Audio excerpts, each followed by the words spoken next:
Hello everyone, good evening. कैसे हैं आप सब लोग? आई होप आप लोगों की प्रिपरेशन भी अच्छी चल रही है।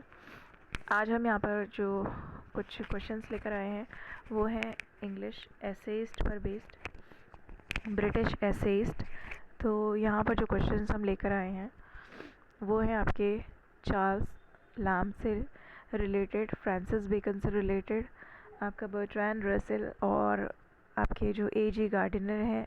All these 4 essayist will cover these questions. तो अगर आप हमारे चैनल पर नए हैं तो प्लीज़ चैनल को सब्सक्राइब करना मत भूलिएगा और वीडियो को एंड तक ज़रूर देखिएगा। और अगर वीडियो पसंद आए तो प्लीज़ वीडियो को लाइक ज़रूर कर दीजिएगा और चैनल को सब्सक्राइब कर लीजिएगा। तो चलिए स्टार्ट करते हैं हम अपने क्वेश्चंस। तो यहाँ पर देखेंगे हम क्वेश्चन नंबर 1 है हमारा Francis Bacon essay style is best described as aphoristic. What does aphoristic mean in the context of his writing? Francis Bacon के जो एसेज हैं वो इनके एफोरिस्टिक स्टाइल की वजह से जो है पॉपुलर हैं। तो यहाँ पर क्वेश्चन में ये पूछा जा रहा है कि एफोरिस्टिक स्टाइल का मतलब इसमें क्या है। तो अगर आप लोगों को आंसर मालूम है तो अपने आंसर्स दीजिएगा और कमेंट बॉक्स में अपने आंसर्स लिख दीजिएगा। तो देखिए, फ्रांसिस बेकन का जो राइटिंग स्टाइल था वो था aphoristic style.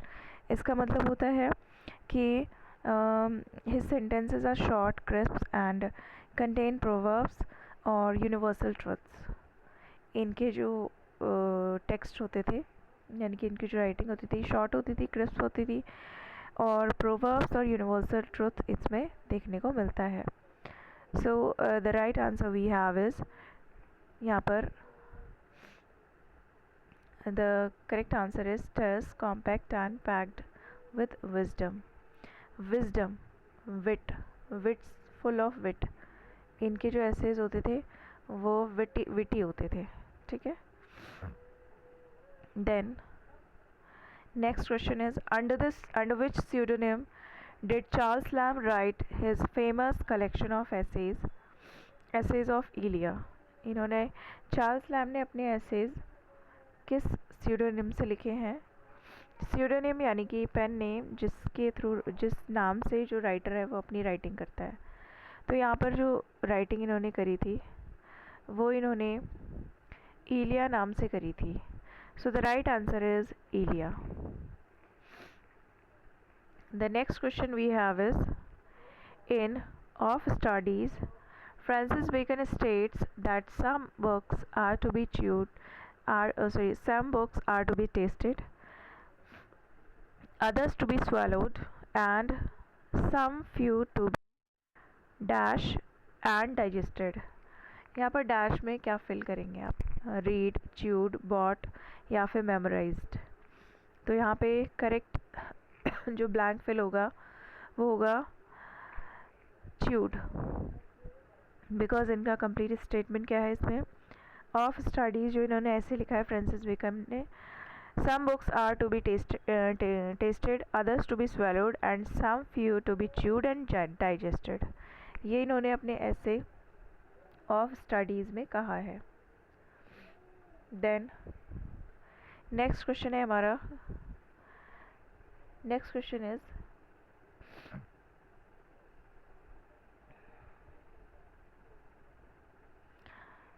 Charles Lamb's essay Dream Children a Reverie is a poignant blend of fact and fiction.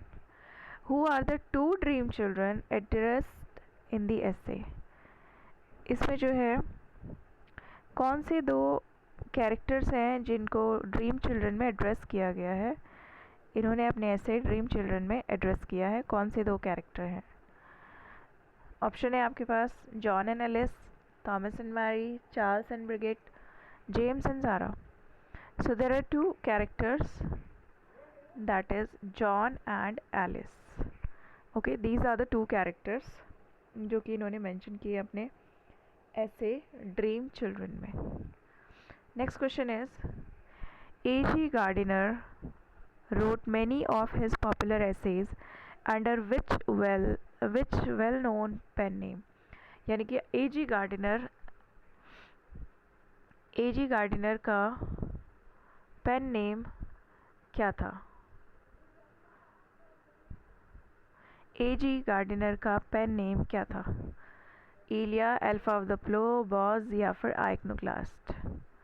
So the right answer we have is option B, Alpha of the plough.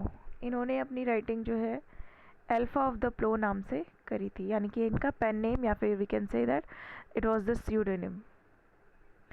The next question we have is, what central theme does Bertrand Russell explores in his essay In Praise of Idleness? तो देखिए, Bertrand Russell basically अपने जो है philosophical assess के लिए जाने जाते हैं। तो यहाँ पर इन्होंने एक ऐसे लिखा, इन प्रेज ऑफ आइडलनेस। आइडलनेस का मतलब होता है आलसपन या फिर लेजीनेस वी कैन से। तो इन्होंने इसमें क्या एक्सप्लोर किया?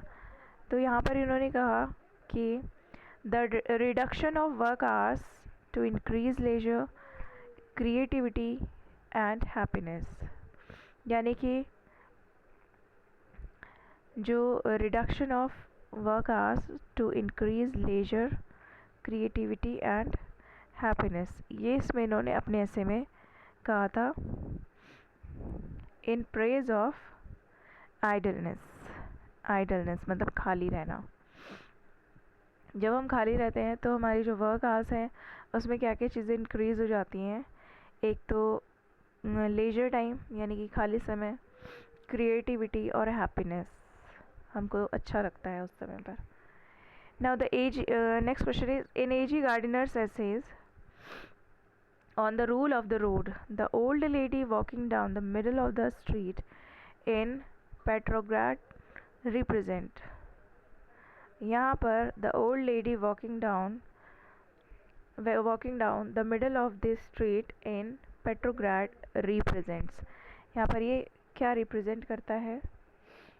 तो देखेंगे हम यहाँ पर, ये रिप्रेजेंट करता है आपका a confusion between individual liberty and social responsibility. The old lady walking down the middle of the street in Petrograd.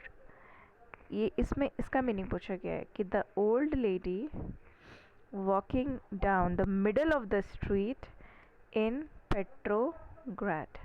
इसका क्या मतलब है? इसका मतलब ये है कि there is a confusion between individual's liberty and social responsibility, इन दोनों के बीच में कन्फ्यूजन। अगला क्वेश्चन है हमारा, which essayist is universally acknowledged as the father of English essay? यानी कि फादर ऑफ इंग्लिश एसेज किसको कहा गया है? ठीक है, फादर ऑफ इंग्लिश एसे। तो फादर ऑफ इंग्लिश एसे कहा गया है फ्रांसिस बेकन को। देखिए, फ्रांसिस बेकन को कहा गया father of English essay, Charles Lamb को कहा गया prince of English essays, prince of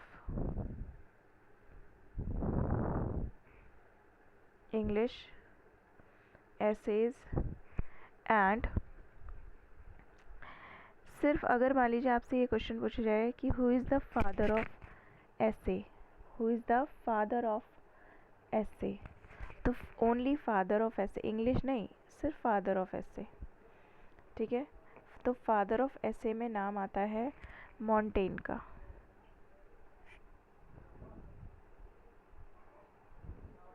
मॉन्टेन, ठीक है, तो इनको जो है फादर ऑफ एसे कहा गया।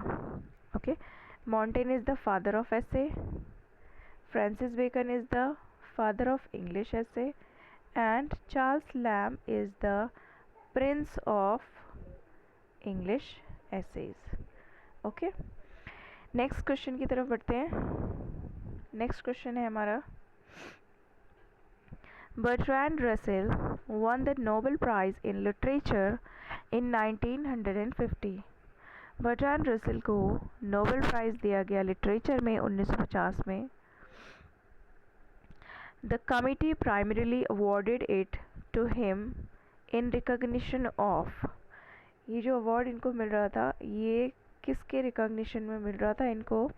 बर्ट्रैंड रसेल को 1950 में जो नोबेल प्राइज़ दिया गया वो किस चीज़ के लिए मिला इनको?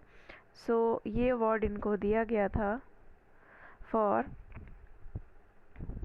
his varied and significant writings championing humanitarians and ideals and freedom of thought. ठीक है, तो इसके लिए इनको ये अवार्ड दिया गया था.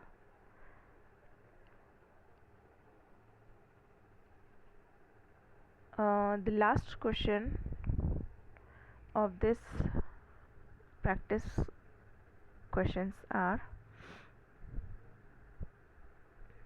the last question of this series is, Charles Lamb's essays are deeply personal, autobiographical and nostalgic. Charles Lamb's essays are deeply personal, autobiographic and nostalgic. इनकी जो essays हैं personal है, autobiographical है and nostalgic है. Because of these distinct qualities, he is widely regarded as the, इनको क्या कहा जाता है? जैसे कि मैंने अभी आपको बताया कि चार्ल्स लैम्ब को क्या कहा जाता है? Prince of English essayist. English essayist का प्रिंस कहा जाता है चार्ल्स लैम्ब को. ओके, तो this is the answer of this question. I hope आप लोगों को वीडियो पसंद आई है. अगर वीडियो पसंद आई है तो प्लीज़ चैनल को सब्सक्राइब ज़रूर कर दीजिएगा और वीडियो को भी लाइक कर दीजिएगा. See you in the next series of the question answers. Till then, take care and keep revising your syllabus so that you can crack the exam easily. Thank you. Good night, everyone.